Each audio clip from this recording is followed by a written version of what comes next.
think I'm the best ever played in MLS. አንበሳውን ፈለጋችሁት፣ አንበሳው መጣላችሁ፣ አንበሳነቱን ሰጣችሁ፣ ያላያችሁትን ማሳያችሁ። እናንተ አሜሪካኖች፣ እናንተ የጋላክሲ ደጋፊዎች፣ አሁን አንበሳው የለም።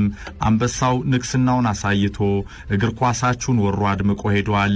እናም ምን ይውጣችሁ? ወደ ቤዝቦላችሁ ተመለሱ። ሜጀር ሊግ ሶከር ያለኔ ቀልድ ነው። አልማዝ እንዴት ከመዳብ ይወዳደራል? አንበሳው ማን ነው ካላችሁ እኔ ዝላታን ኢብራሂሞቪች ነኝ። ኢብራካዳብራ አድማጮች ትሪቡን ዛሬ ጉደኛው ኢብራካዳብራን ይዞ ተመልሷል። ከባልካን የማልሞ የስርቆት ጎዳናዎች የተጀመረው የዝላታን አነጋጋሪ አዝናኝ አስገራሚ የህይወት መንገድንም ይቃኛል። ይህ የዘመናዊ እግር ኳስ ዓለም አስፈሪው ተጫዋች ታሪክ ነው።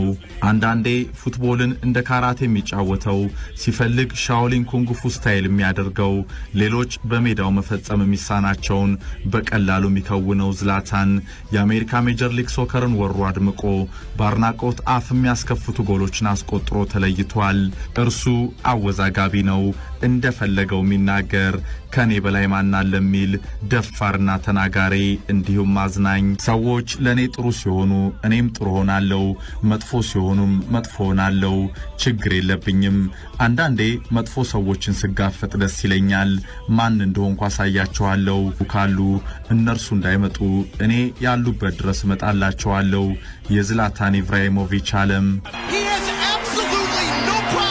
አንተ ደነዝ በዩናይትድ ሳለን ነግሬ ነበር። የመጀመሪያ ኳስ ኮንትሮልን ማስተካከል ከቻልክ በእያንዳንዱ ተችህ 50 ፓውንድ ልበላ። ስለማትችል ግን አልተቀበልከውም። ሙሉ የኳስ ተጫዋች መሆን ብትሻ ኑሮ የያኔ ውርርዴን ትቀበለው ነበር። ታውቀኛለህ። አንበሳን መድፈር ከፈለክ በገላጋይ መሃል አይደለም። ና ወደ መልበሻ ክፍል ብቻን ተመለስ። ከወጣህ እኔ ዝላታን አይደለሁም። ኢብራ ከሉካኩ ተፋጠጠ። የዝሆኖቹ ትንቅንቅ ሉካኩ የዝላታን ባለቤት ድረስ የተሰነዘረ ጸያፍ ስድብ አስከተለ። ያዙ ይልቀቁኝም አለ።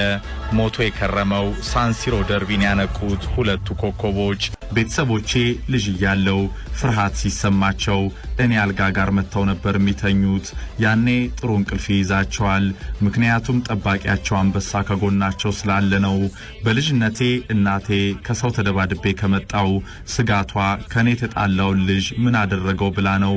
ታለቅስም ነበር። ሰባብሬው እንደምመጣ ስለምታውቅ የሚመጣባት ክስ ያስፈራት ነበር።